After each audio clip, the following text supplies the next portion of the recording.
ദ്വാപരയുഗത്തിൻ്റെ അധിപതിയാകുന്ന ശ്രീകൃഷ്ണ ഭഗവാൻ ദശാവതാര പിറവികളിൽ 9ാമത്തെ അവതാര പുരുഷനാകുന്നു.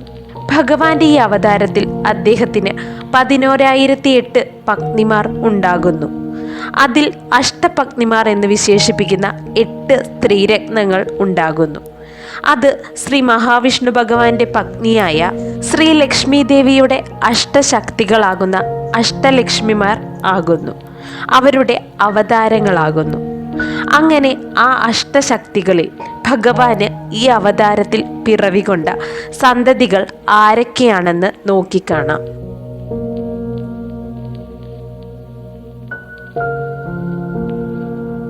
ആദ്യം തന്നെ ഭഗവാന്റെ പ്രഥമ പത്നിയാകുന്ന രുക്മിണി ദേവിയിൽ ഭഗവാന് പിറവികൊണ്ട സന്തതികളാകുന്നു ചാരു, ചാരുദേശൻ, ചാരുദേഹൻ, ചാരുചന്ദ്രൻ, ചന്ദ്രചാരു, വിചാരു, സുദേഷണൻ, സുചാരു, ചാരുഗുപ്തൻ, കൂടാതെ കാമദേവന്റെ അവതാരമാകുന്ന പ്രദ്യുമ്നൻ എന്നിവർ.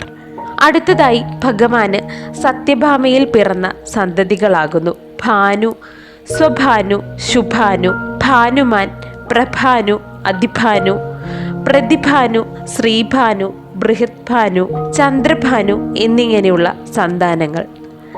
അടുത്തതായി കാളിന്തി ദേവിയുടെയും ഭഗവാന്റെയും സന്തതികൾ കവി, സുബാഹു, ശാന്തി, പൂർണമസ്, വൃഷൻ, സോമകൻ, വീരൻ, ഭദ്രൻ, ശ്രുതൻ, ദശൻ എന്നിവരാകുന്നു അവർ.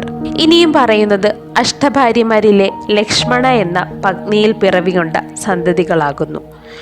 അത് പ്രബലൻ, ബലൻ, ഓജസ്, സഹൻ, അപരാജിതൻ, പ്രബോധൻ, സിംഹൻ, ഗത്രവാഹൻ, മഹാശക്തൻ, ഊർധകൻ എന്നിങ്ങനെ ഉള്ളവരാകുന്നു.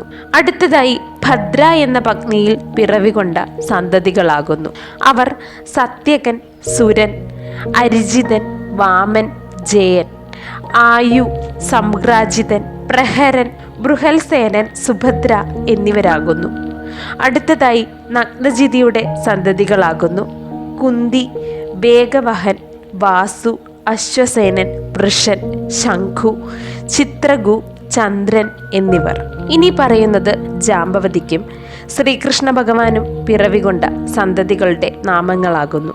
അവർ വിജയൻ, കുദ്രു, സാമ്പൻ, സുമിത്രൻ, ദ്രാവിൻ, ശതജിത്ത്, പുരുഷജിത്ത്, വസുമാൻ, ശസ്ത്രജിത്ത്, ചിത്രകേതു എന്നിവരാകുന്നു.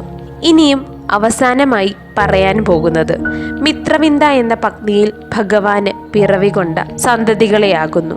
അവർ ഹർഷൻ, ശുദ്ധി, ആനന്ദൻ, മൃഗൻ, മഹഷൻ, അനിലൻ, വർദ്ധൻ, വഹ്നിൻ, രുദ്ര എന്നിവരാകുന്നു.